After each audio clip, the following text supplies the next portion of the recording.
तीन जादुई नारियल के पेड़। सोहनपुर गांव में ठाकुर वीरेंद्र प्रताप रहता था। वो बहुत पैसे वाला था और वो बहुत दयालु किस्म का आदमी था। वो गरीबों की बहुत मदद करता था। उसके पास तीन जादुई नारियल के पेड़ थे जो कि उसने अपने गांव के बाहर लगा रखे थे। एक नारियल का पेड़ सोने के नारियल देता था और दूसरा नारियल का पेड़ पैसे देता था और तीसरा नारियल का पेड़ अलग अलग तरह के फल देता था। ठाकुर वीरेंद्र प्रताप चौहानपुर गांव का मुखिया भी था, पर अब बेचारा ठाकुर वीरेंद्र प्रताप बूढ़ा हो गया था। उसकी सेहत अब ठीक नहीं रहती थी। ठाकुर वीरेंद्र प्रताप के तीन बेटे थे। सबसे बड़े बेटे का नाम सुंदर, जो बहुत बुद्धिमान और चतुर था, पर सुंदर आलसी बहुत था। दूसरे बेटे का नाम सुशील था। वो भी सुंदर से कम नहीं था। उसकी चतुराई से भी हर कोई वाकिफ था।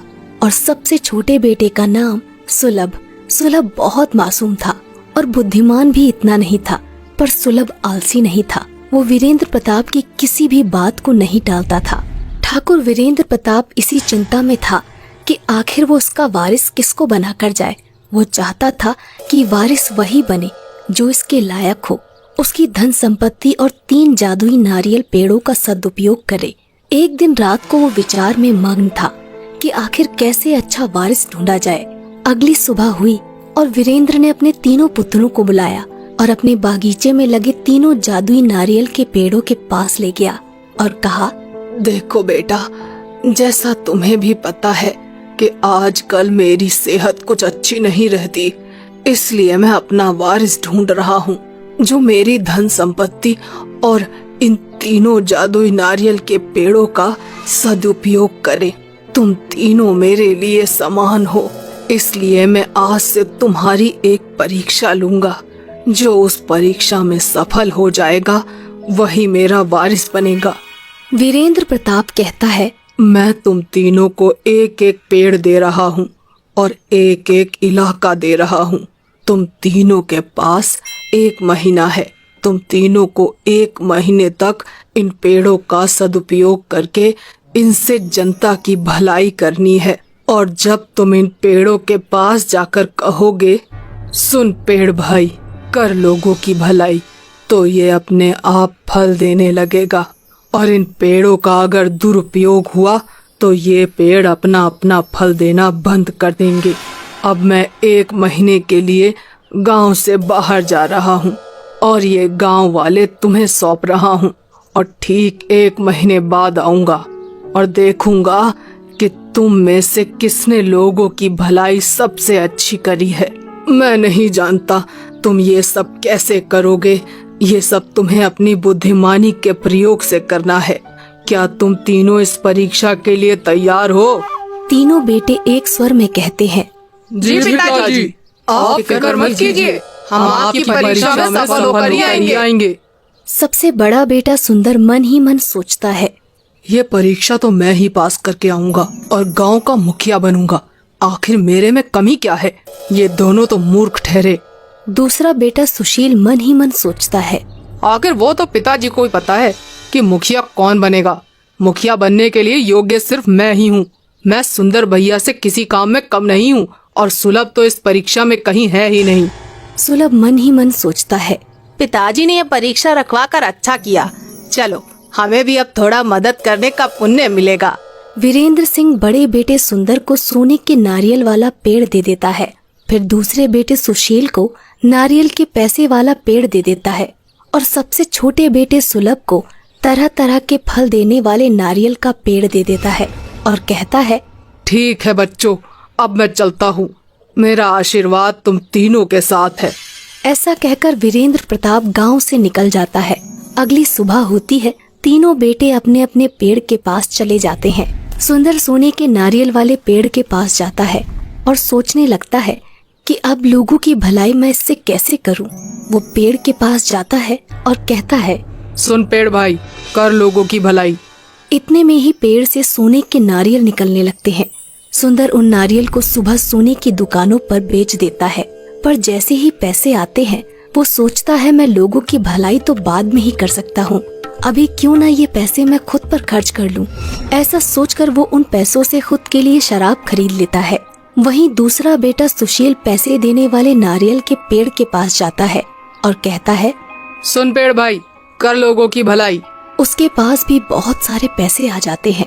सुशील उन पैसों को बांटने के बजाय उन पैसों को लोगों को उधार देने लग जाता है। वो मन ही मन सोचता है, आखिर मैं मदद कर ही तो रहा हूँ, यही तो लोगों की भलाई है। अब मैं पिताजी की तरह मूर्ख नहीं जो इन पैसों को ऐसे ही लुटा दूं। वहीं तीसरा बेटा सुलभ तरह तरह के फल देने वाले पेड़ के पास जाता है।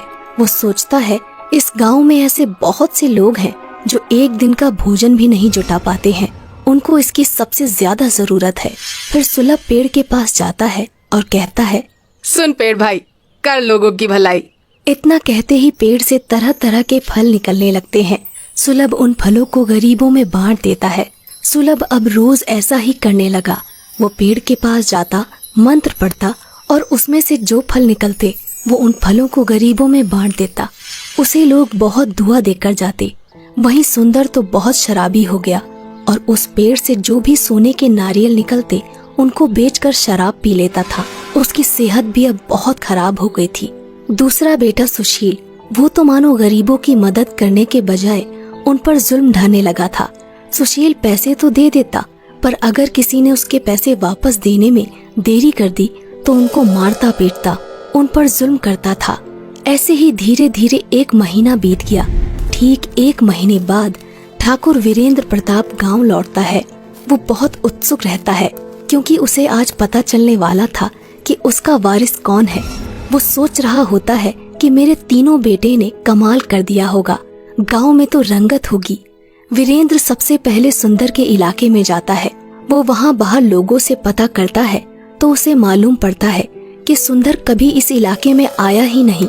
वो तो सिर्फ शराब पीकर एक जगह पड़ा रहता है। अपने बड़े बेटे के बारे में ऐसी बातें सुनकर वीरेंद्र को बहुत धक्का लगता है। उसने कभी सोचा भी नहीं था कि उसका सबसे बड़ा बेटा सुंदर इतना बुरा नाम कमाएगा। खैर, फिर वो अपने दूसरे बेटे सुशील के इलाके में जाता है।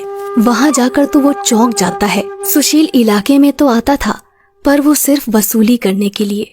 सुशील के नाम से गांव वाले लोग बहुत डरते थे। उसका नाम सुनकर ही कांपने लग जाते थे। अपने बेटे के बारे में ऐसी बातें सुनकर वीरेंद्र को बहुत दुख होता है। वीरेंद्र वहां से आगे बढ़ता है और सुलभ के इलाके में जाता है और वो वहां देखता है कि सुलभ के इलाके में खुशहाली है। लोग मस्ती से अपना काम कर रहे हैं और सुलभ को दुआएं दे रहे हैं। सुलभ की तारीफ सुनकर वीरेंद्र का मन बहुत खुश होता है। वीरेंद्र फिर सीधा अपने घर जाता है और अपने तीनों बेटों को अपने कक्ष में बुलाता है। तीनों बेटे वीरेंद्र के पास जाते हैं। सुंदर और सुशील वीरेंद्र को देखकर उनके चरणों पर गिर जाते हैं और कहने लगते हैं, पिताजी, हमें माफ कर दीजिए पिताजी, हम लोगों की भलाई नहीं कर सके। आपने जो हमारी परीक्षा ली, हम उस पर भी खरे नहीं उतरे। हमारे दुरुपयोग करने से वो पेड़ भी गायब हो गया। सुंदर और सुशील, तुम दोनों को अपने छोटे भाई सुलभ से कुछ सीखना चाहिए।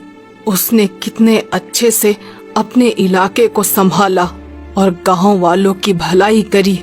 इतना कहकर वीरेंद्र सुलभ को अपने पास बुलाता है। सुलभ, इधर आओ बेटा। जी पिताजी। सुलभ, मुझे बिल्कुल भी उम्मीद नहीं थी कि तुम इस परीक्षा में पास हो जाओगे, पर तुमने साबित कर दिया कि तुम ही मेरे असली वारिस हो। शाबाश बेटा, शाबाश।